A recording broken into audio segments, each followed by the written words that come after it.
You know, in the spring of 1940, the world just watched in absolute shock as what everyone thought was the most powerful army in Europe, well, it just vanished.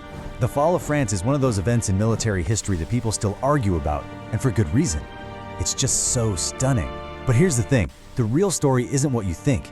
It's not about a simple surprise attack. It's about a nation that was already defeated long before the first shot was even fired. This was a collapse that came from years and years of bad ideas.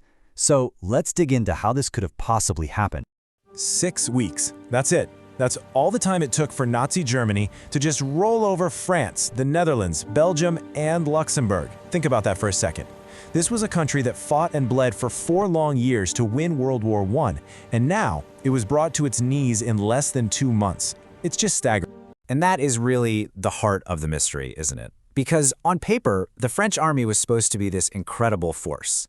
I mean, they had more tanks than the Germans, and a lot of them were actually better. They had a huge advantage in artillery, so you have to ask the same question historians have been wrestling with for decades. How on earth was this possible? Well, to figure that out, we've got to look way beyond the battlefield. We need to look at the very foundations of France itself, its economy, its strategy, and maybe most important of all, its mindset. And the story really begins with this massive line of concrete, a thing that was both an engineering marvel and, as it turns out, a catastrophic illusion. Right, so this is the famous Maginot Line. It was literally the physical version of France's entire strategy. You can think of it as this giant defensive shield, one that was born out of the absolute trauma of World War I. The whole point was to make sure the horrors of that war never, ever happened again. And you know, the logic behind it made perfect sense at the time. France's population was smaller than Germany's, and the memory of 1914 was still incredibly fresh, incredibly raw. So the idea was this fortress would save precious French lives, it would protect all their crucial industry, and it would basically force the Germans to go the long way round, through Belgium. And that's exactly where the French army planned to meet them, on ground they chose. It all seemed like a really smart plan, born from painful experience. But, and this is a big but, buried inside all that sound logic was a fatal flaw. See, the Maginot Line ended up being more than just a wall. It became a kind of psychological crutch. It created this totally defensive mindset that was just rigid. There was no imagination. It was supposed to be just one tool in the toolbox, but it ended up becoming a whole belief system. And holding on to that belief, well, it came with a huge, huge price tag. I mean, the cost was just immense. We're talking over 7 billion francs by 1935, which was more than double what they originally planned to spend. All that money, this colossal expense, got sucked away from the things they really needed. You know, modern stuff, mobile forces like tanks and airplanes. And here's the kicker. It didn't even cover the whole border. It just stopped. Because of politics, this huge gap, the Ardennes forest, was left wide open. It was a massive strategic failure that came directly from political choices. But honestly, this gap in the concrete was really just a symptom of much, much deeper cracks in France's foundation. You see, a modern war isn't just about guns and soldiers. It's one with factories, with a strong economy, and with political will. And if you look at France in the 1930s, it was failing badly on all 3 of those counts. There's actually a model economists use to measure how strong a nation really is. It's called the square of power. Basically, you need these 4 pillars to be strong enough to handle a major war. And France, coming out of World War I, it was weak in every single one of them. Not just 1 or 2, but all 4. Get this, France had 40 different governments in just 20 years. I mean, just let that sink in for a minute. 40! How is a country supposed to come up with a steady, long-term plan for rearming itself when the leadership is a revolving door? It's impossible. The whole country was paralyzed by massive debt, it was crippled by strikes, and it was just being torn apart by political fights. All this chaos had a direct and devastating impact on its ability to get ready for another war. And you can see the results pretty clearly in the numbers. They're stark. While Germany was rearming like crazy, I mean, its steel production shot up by 300%, France's industry was just stuck. It was completely stagnating. It was losing the only race that really mattered. Just look at this gap. Machine tools. They're the absolute backbone of an industrial economy. They're the things that make everything else. And by 1938, Germany had almost 3 times more of them than France did. It's simple, really. France just didn't have the industrial muscle to compete in an arms race.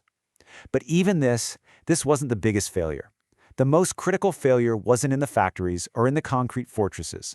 No, it was inside the minds of the leaders themselves. So this is a really key point.